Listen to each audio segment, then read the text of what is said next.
Mackenzie is she and her husband flew around the world in a small plane. Yeah. How many of you have done that? Oh, I guess nobody. Just trying to keep on. So that's Jen Bancroft. Now, Jen at the Mackenzie Center started in 1972, and she continued, became the director in 1974. Does that sound like the right person? Jen is the one that I would attribute. None of us would be here tonight if it weren't for Jen Bancroft. Why do I say that? She's the one who had the idea of starting the Friends group at the Mackenzie Center. And we're going to ask her a little bit about that. If you think of what happens as a result of that, there are now over 80 Friends of type groups for Wisconsin Department of Natural Resources facilities. Friends of State Parks, Friends of State Trails, etc. That started with Jen Bancroft. So I feel like I'm before royalty tonight. The next one to Jen's left is Joel Stone. Now, we're working on a wildlife project at the present time. Joel is the one who worked mostly on the wildlife project, moving the animals from the concrete jungle, was it, or the concrete cubicles to the present wildlife area. Much of the graphic design for that project was done by Joel's wife, George, who's here tonight with us. Wave your, okay. And so between the two of them, they put together quite a project that we're now going to renovate. Joel was the director from 1984 through 1989. Next one to Joel's left, Derek Duane. Most of us now get into an era where we remember who the director was. Derek, I would describe as being just a number of descriptives. Versatile, resilient, optimistic. He reminds me of a prize fighter who, does a couple of punches, then goes back a couple of feet and sets up a new defense action, because Joel had the unfortunate duty of being the director during a time when funding was difficult, staffing was difficult, and somehow Derek always came up with a new idea on how to keep this place open.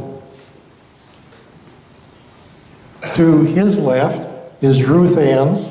Ruth Ann is one that we probably all know. She's on our board presently, and she's our vice president. She started in 2002, I believe is the correct year. 2006. I'm sorry. As an educator, became the director for a year or so, 2 years. When we were undergoing some stress the last time around, and has stayed on after that as an educator. So usually we ask for some comments from them before we give them a hand, but I'd like to give them a big welcome hand right away.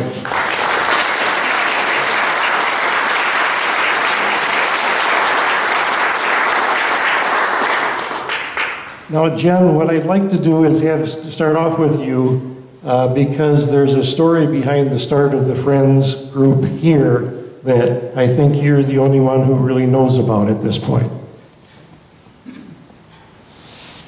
Okay, all I can say is, wow, what you guys have done.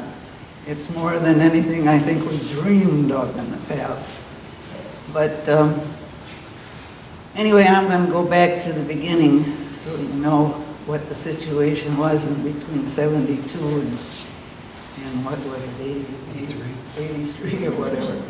Yeah, I went on up after that to work in Madison because Exxon was trying to make a mine up in the north, if you remember. But anyway,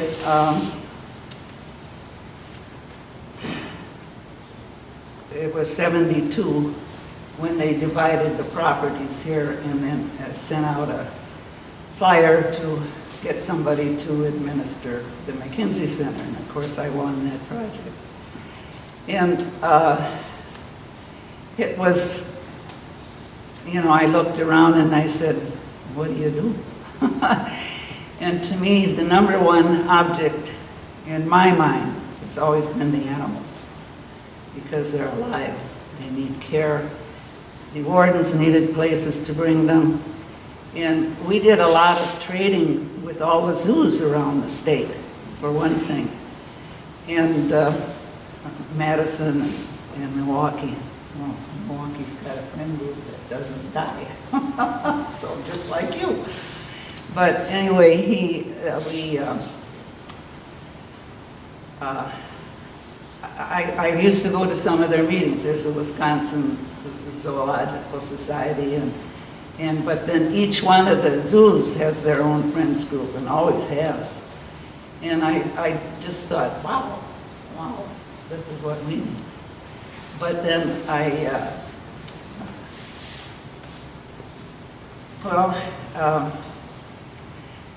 you know, we were divided in 72, Game Farm and the Mackenzie Center. Game Farm Southern District and the Mackenzie Center worked out of the Bureau of INE in Madison. And so at one of the meetings I mentioned, you know, when everybody's talking about we need help and this and this and that. And I said, why can't we have a friends group? And Chuck Rick was our leader in the Bureau at that time. And he said, well, let's talk about that. And we did. We talked for a long time about it. And then he said, okay, he went to, the DNR has its own lawyers. And of course you have a nice lawyer too. But anyway, to see if we could. I mean, we can't just start a friends group when you're part of a big organization like that. And so we, Chuck Rick went to the lawyers of the DNR, and they took their time figuring it out because there are no friends groups in the DNR, and whether or not, you know, and we should have it and this and that. And so they came back and they said, we don't see any problem with you having that, but now you have to go to the board. So Tony was on the board at that time, and bless her heart, Tote McCormick, the first woman on the board. And so we approached the board about having a friends group and telling all the things they could do and this and that. You do 10 times more than that. But anyway, the board said yes, and Tony said yes, and so, but they still had to, there was more, what was the, how should I say, well, the state has its own lawyers too, other than the DNR lawyers. They had to still go to other lawyers to make sure we could, you know, do something like this. And so it came about, and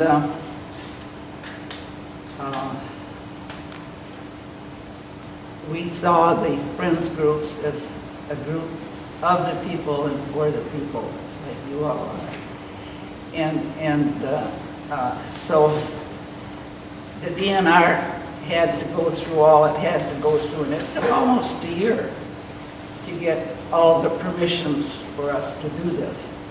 But then the DNR isn't going to run the Friends group, and the Friends group isn't going to run DNR. So Tote and I talked about it, and we asked Amy Lothy to then come in and help build the Friends group, which, and John, you were in that first bunch too, weren't you? Yeah, so anyway, so here you all are. But I just wanted to tell you about, from 72 and I was in there, and then when did I leave? 81? 83. We had 3 building projects. Number one, maybe you didn't know that we also ran the 3-acre exhibit at State Fair Park for the DNR. And Jerry Slack, when I first came in, he says, let's go down and take a look, because we had to have the buildings ready for State Fair. And we went, and lo and behold, those buildings were built in '78 out of our beautiful white pine, which you don't want to build a building out of those.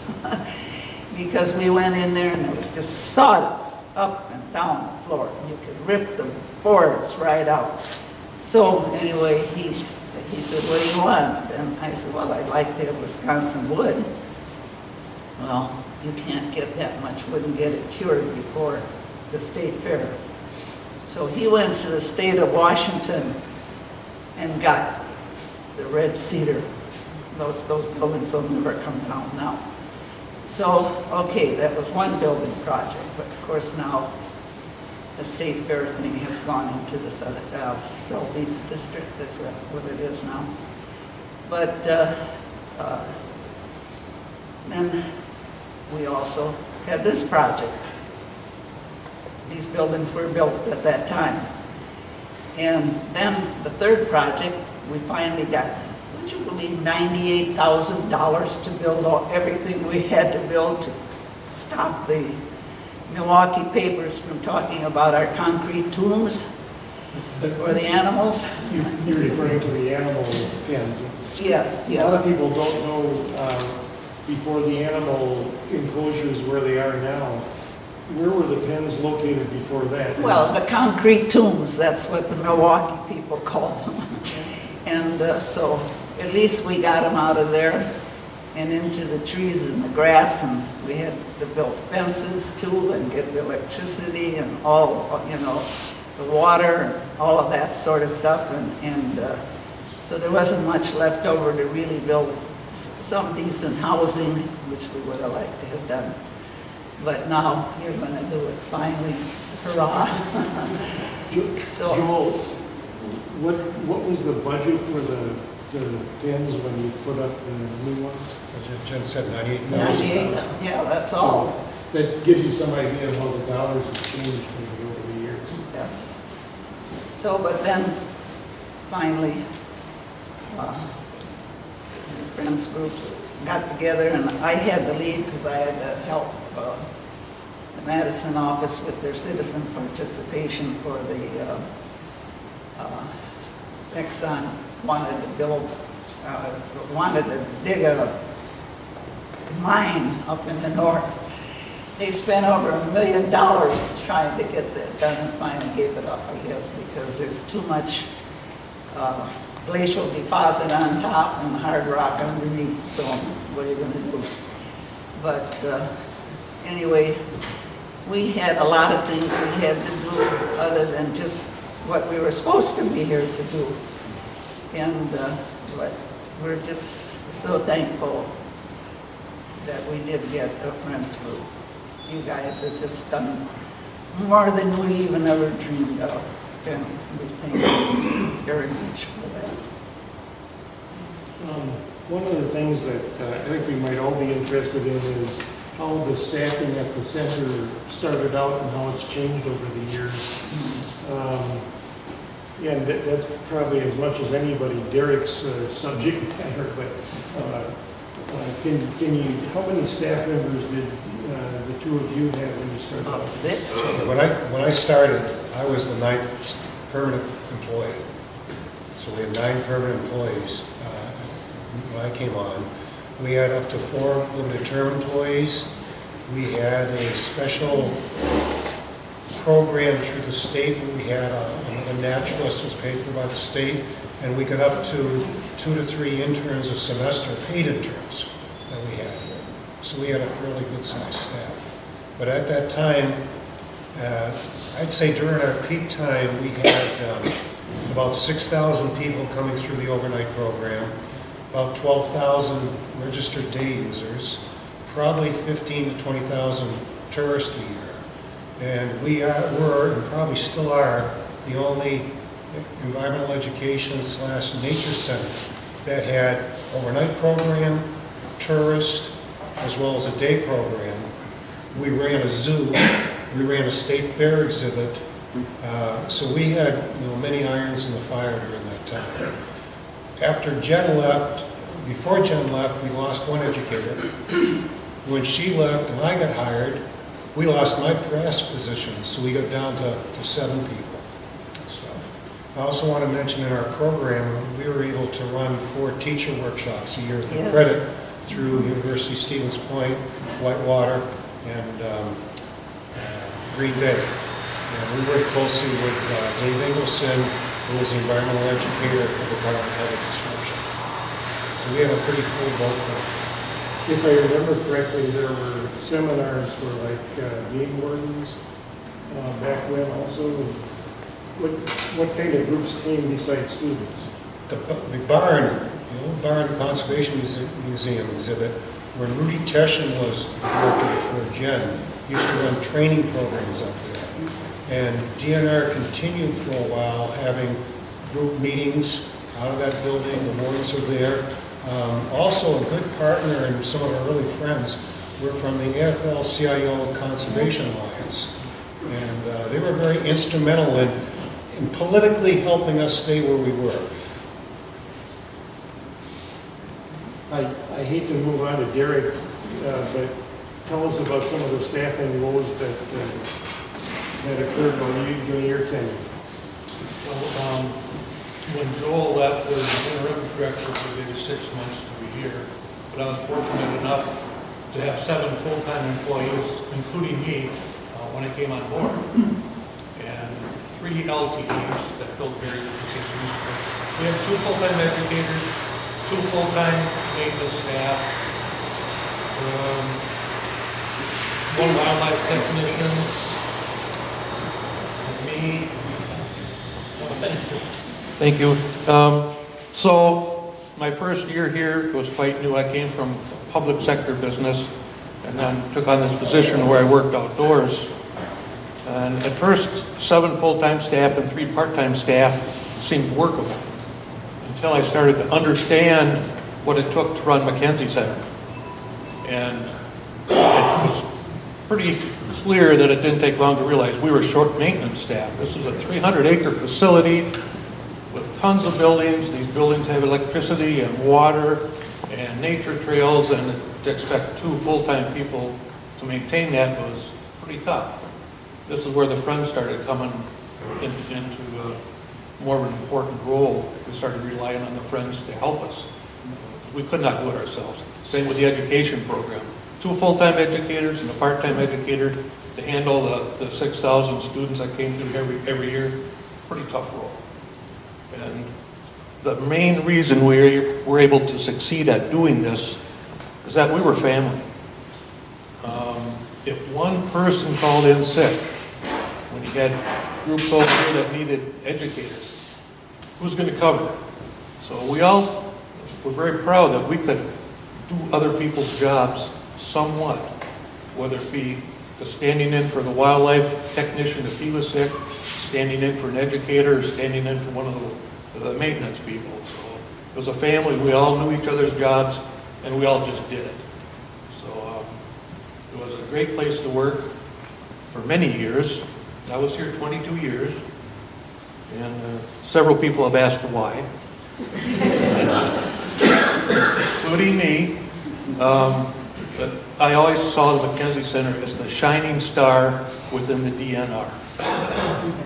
And I truly believe that, I still do. And it just caused me to want to work harder. And we can get into some of the politics later on in this discussion. I can tell you about some of the attempts to close the facility and some of the things that we did and what you did as Friends to keep us going. I would like to say one thing about the Friends. When I came on board in 1990, there was a Friends group, the Friends of Mackenzie. And there may have been 7 people on the board, I don't quite remember. I think their bank account was maybe $7,000 to $8,000. And every month when they had their board meeting, what can we do with the $7,000 or $8,000 without spending? How can we support the education program without really spending this money, because they don't have a lot coming in at that time. Very small group, not a lot of volunteers. So to watch the transition back from 1990 to 2017 has been phenomenal. You started putting presidents in place that looked at the budget and said, this money needs to go to the education program, this money needs to go to maintenance. It's not how can we keep the money and spend a little bit of it, how can we spend this money and make more to really support this education program. And the numbers like I heard tonight, $100,000 in a budget, is like, that is just phenomenal. So the Friends have evolved tremendously over the 20 years I was here, and it's wonderful to see the evolving continue like it is. So thank you very much. Let me start off a little bit different topic, and I'm going to start with Ruth Ann, just because she hasn't had anything to say yet. But we have an animal display there, and have had for years, of course. Tell us a story of one of your experiences with regard to the animals, or the people-animal interaction that you can think of over the years. Something that probably none of us knew about in the past. Well, this is kind of an indirect story of the wildlife area, in that when my husband and I moved to Poinette with the Wisconsin Wildlife Federation, and we lived in the house here on the property, my youngest daughter was only 4, or excuse me, my oldest daughter was 4. My youngest daughter wasn't even crawling yet. She started kindergarten, my daughter Emily. She had gone to school, and the teachers are interviewing each of these little kindergartners, wants to know more about them, and do you have pets? Well, she listed off a long list of animals that included wolves and bison and mountain lions. And the kindergarten teacher really thought she was fibbing, and she kind of got in trouble until she realized where we lived. But then I did quickly have to explain that they were not pets, but they are just across the road. And she got that. So, but I see the animals not only in my own children's lives, where they kind of get attached. There's always their favorite you have to go visit and see every time you walk through. But I see that happen with everybody that visits. Somebody has a story, somebody has a favorite or a memory, and I think that's what makes this place special. I mean, the animals are core. I mean, that is one of the top attractions of this property, but if you walk around the property, you'll see those connections in other spots too. When the very first time I came back to the center in 2005, actually, and Derek gave my husband and I and the executive director, George Meyer, a behind-the-scenes tour of Mackenzie, and we saw every nook and cranny that day. But we climbed the fire tower. The fire tower says property of West Dallas all over it as you climb those staircases. Well, I grew up in West Dallas. I grew up from like 3 blocks from where that fire tower originally stood. So it was kind of neat. So there's little things everywhere. I remember a picture, in fact, if you Google Jen Bancroft, you're going to come up with a picture of Jen Bancroft holding a bear cub. Jen, tell us a story about holding the bear cub and where the bear cub came from. Well, yeah, that's the part of why we have a zoo. The wardens have to take confiscated animals someplace, so we do that. And then in the spring, we always got baby bears because people in this state kill the bears and send the parts to China. We can't stop it. I don't know why, but we can't. But anyway, that's why we exist, is to have a place for the wardens and people to bring injured or confiscated animals. But then, the zoos in our state, I joined the Wisconsin Zoo Association. I also joined the American Association of Zoological Parks and Gardens. That's the federal, I mean, the one that takes care of the whole country, but you get to be friends a little bit with the Madison Zoo and the Milwaukee Zoo. And one day I got a call from the airport. It said, "Mrs. Bancroft, will you please come and get this owl?" I said, "What are you talking about?" He said, "The state of Texas sent you an owl." I went and got, Chuck went and got the owl, beautiful barn owl, and it had been injured, and they made a nice cage for it up in the corner of that eagle pen. And, well, the Milwaukee Zoo heard about that. And so they came over, one of their friends came over and said, "Can we get that owl?" And we said, "Well, sure." Well, they had called us ahead of time. And it was just a beautiful animal, and every time you go by, he'd sit there and peek at you. And so this man came to, the friends from Milwaukee Zoo came to get the owl. And I said, we called down to Chuck and said, "Help him, will you?" And, "Oh yeah, sure." And they came down. Pretty soon all we could hear is laughter. Just laughter, because there's a mama owl and 4 more sets of eyes. So she must have came pregnant, you know. But he said, "Can I take them all?"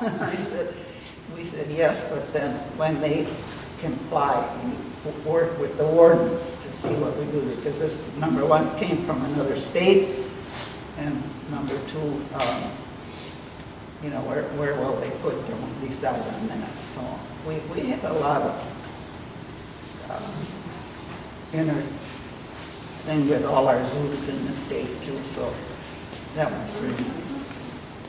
Joel, do you have an animal story? Yeah, I just want to make a point of clarification. When we got that $98,000 for building the zoo, Jen was instrumental in getting that money, getting going. And we acted as our own general contractors. We hired out Arlington Plumbing Electric. They did the plumbing and electricity. They did the drainage field. We had local contractors did the cement work. We got bids for fencing, local fencing on that. The underground wire for the wolf and coyote pen was dug by hand by YCC crews. We got 6-foot wire underground. The cat pens, they put the underground wire in.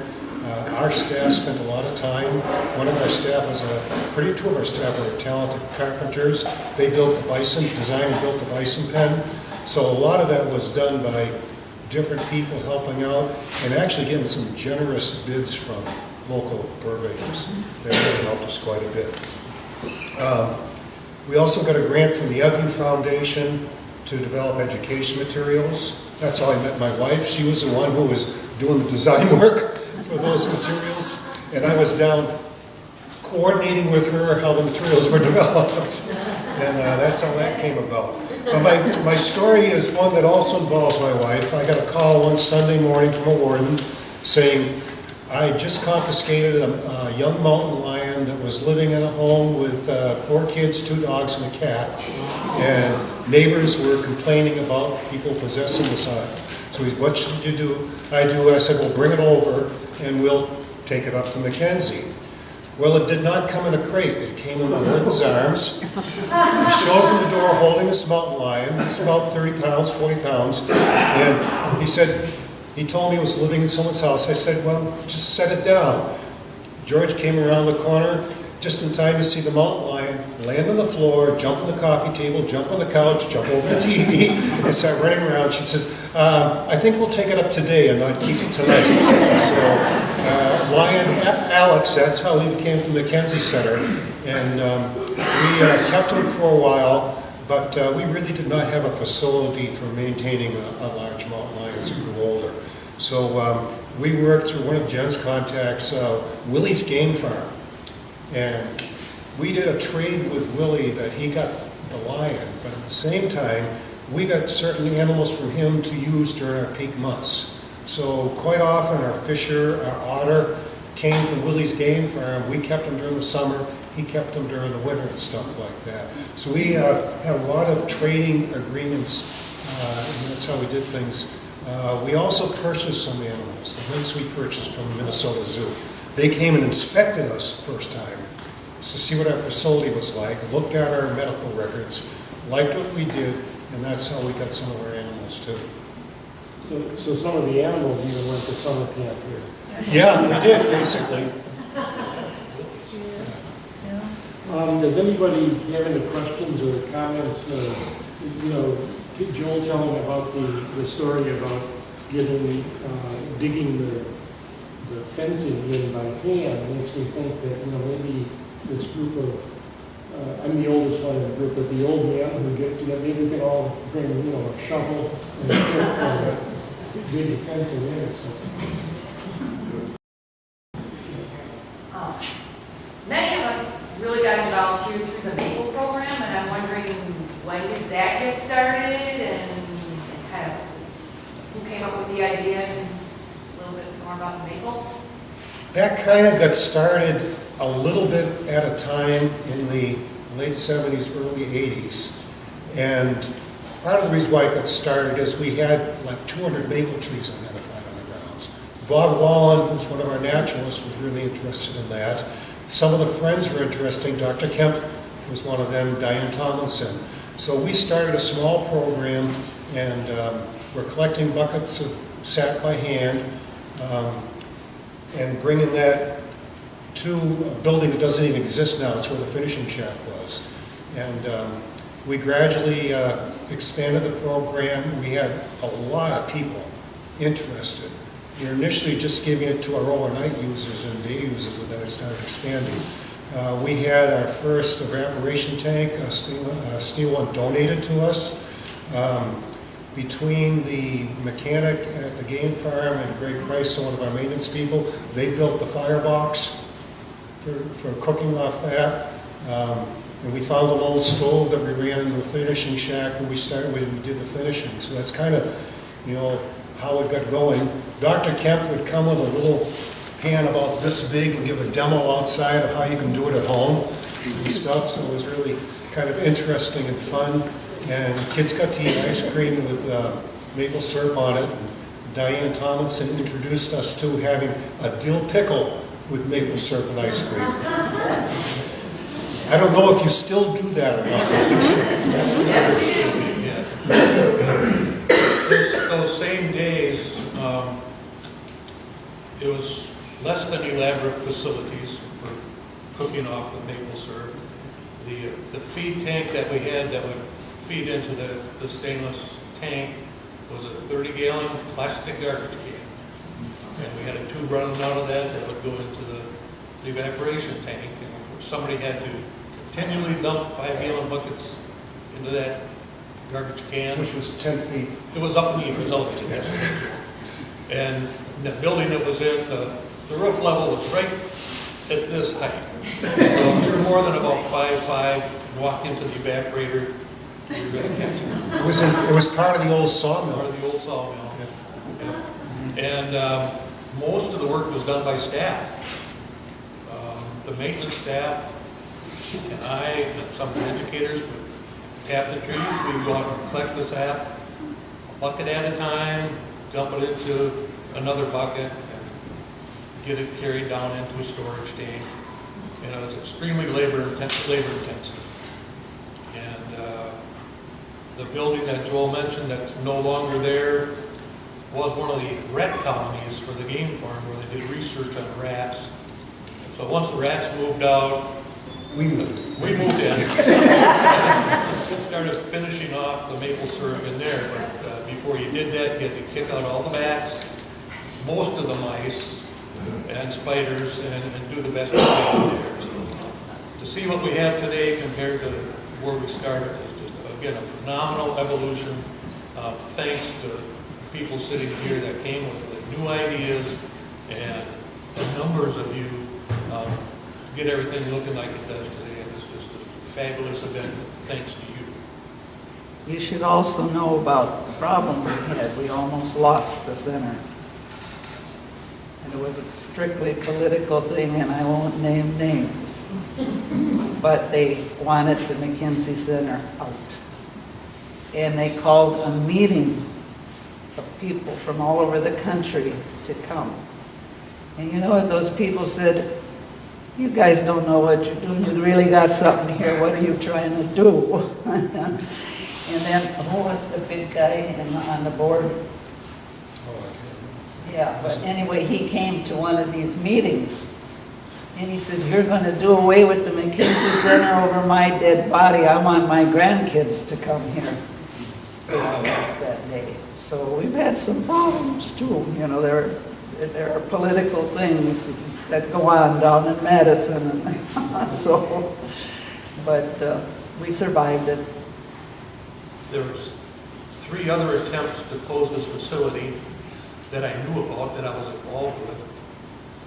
One was an accident.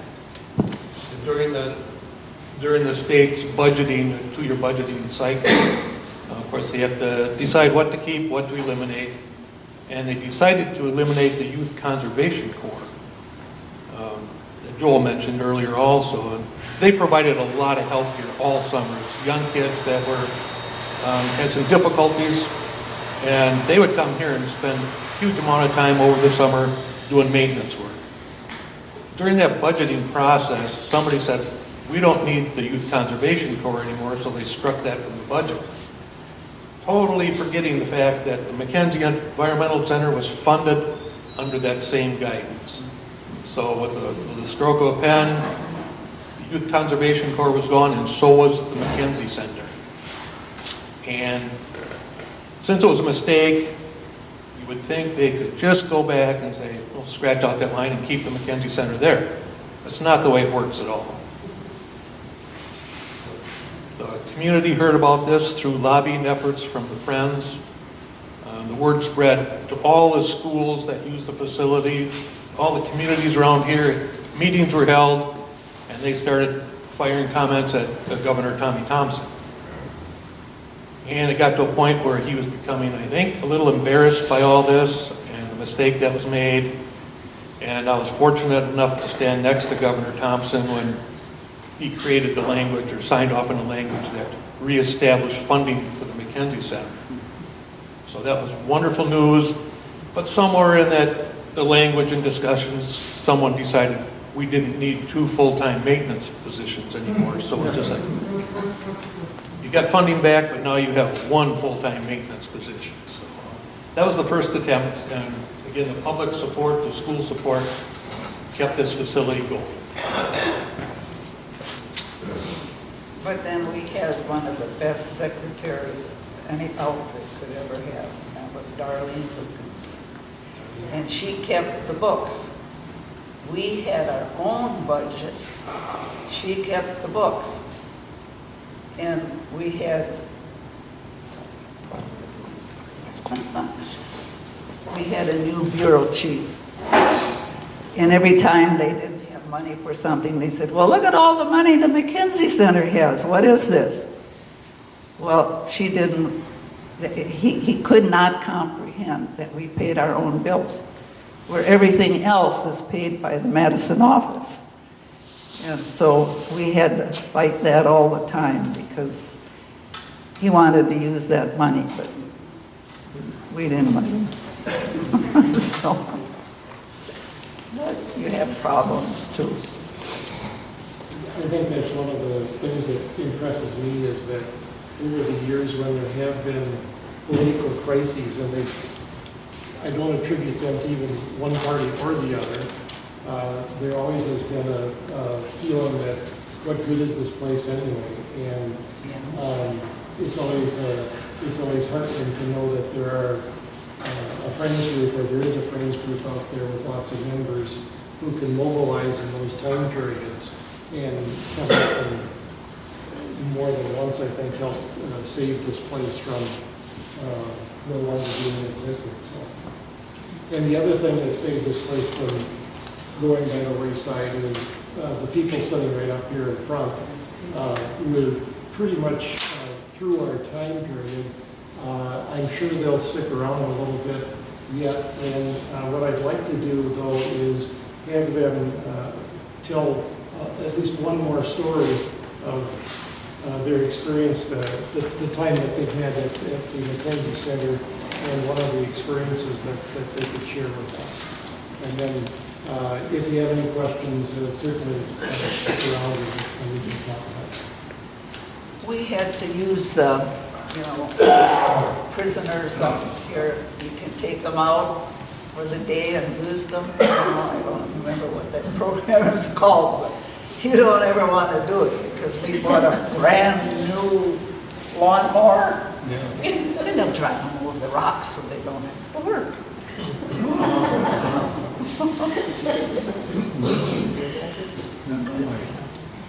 That wasn't funny though. Not at the time.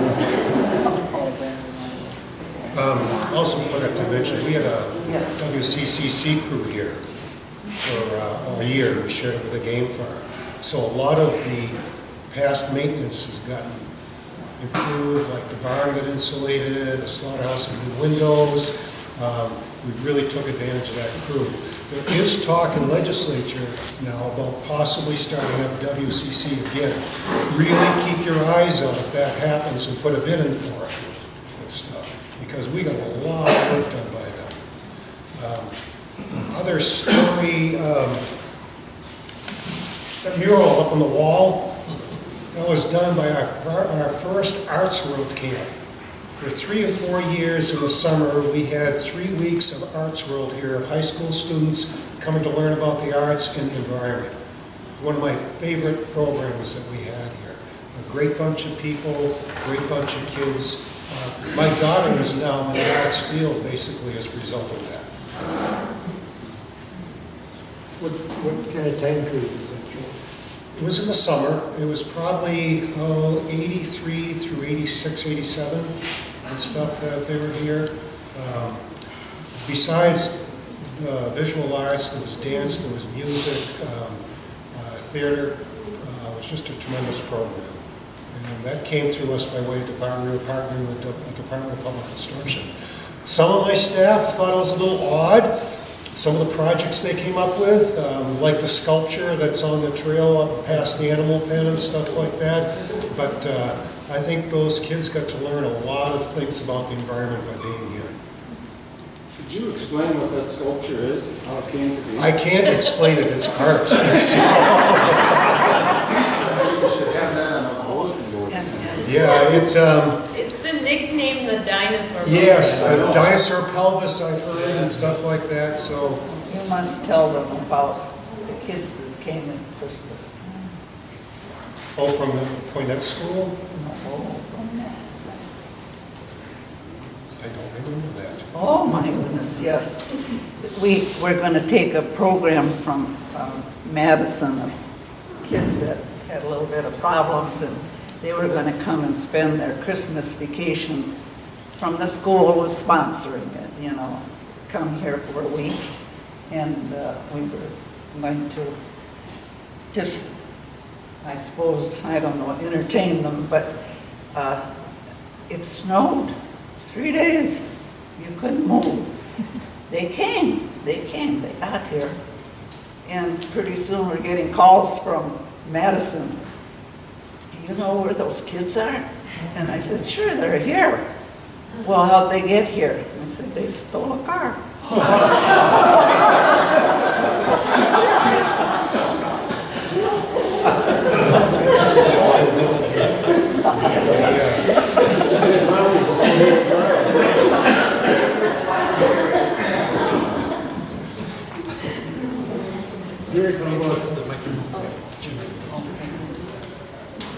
When I saw the photos of the ice fishing trip that happened today, it reminded me of a group of kids we had here for many years.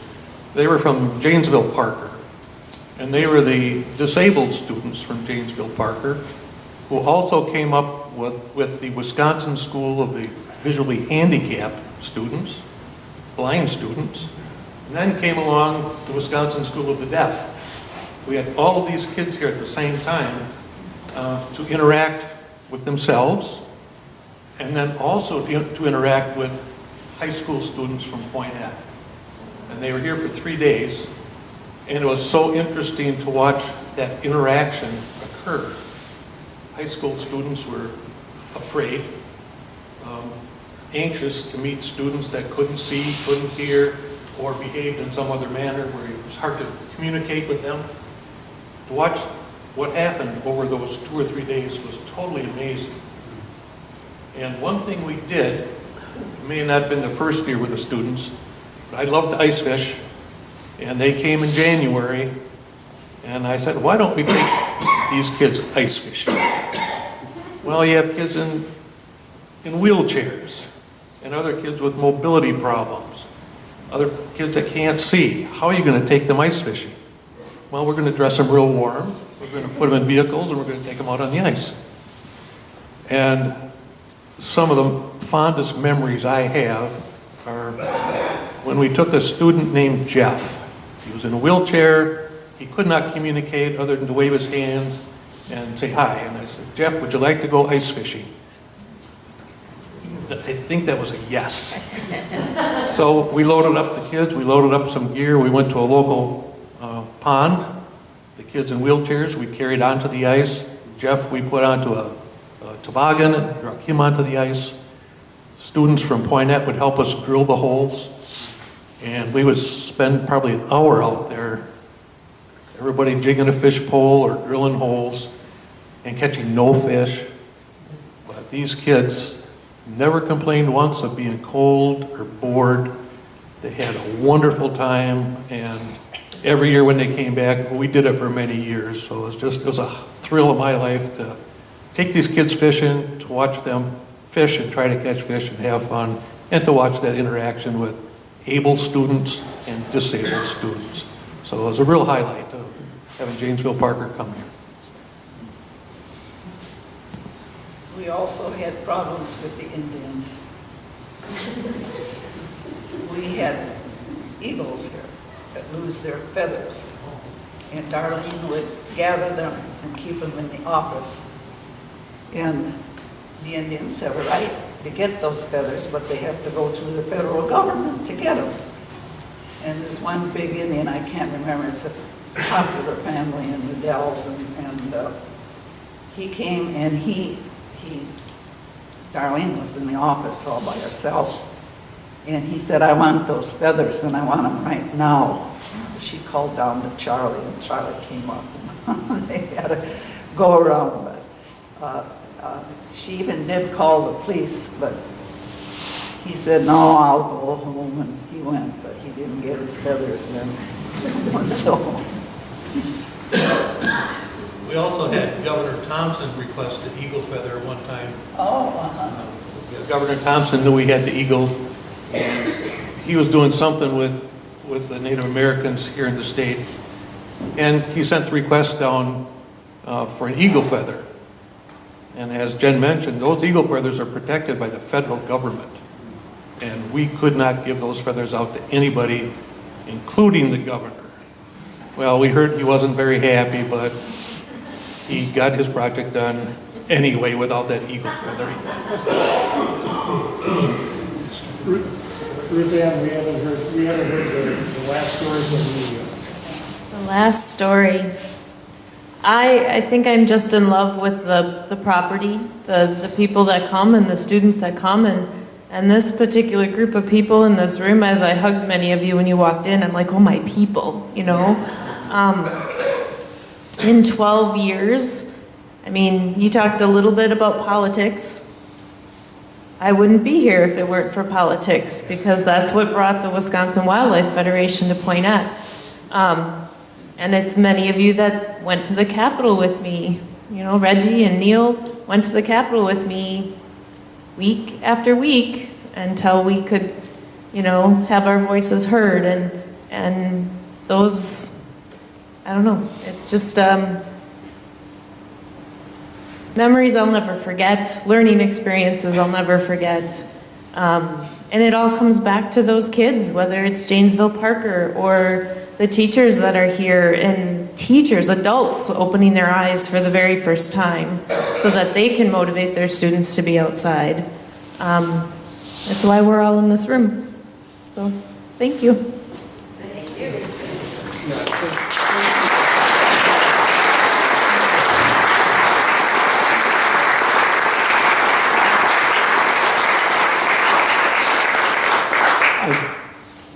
I was extremely happy to have all four of you come tonight and be panelists, and if it weren't for people like you, we wouldn't be here either. So thank you very much, and Godspeed. Thanks for inviting me. And thank you all for coming tonight.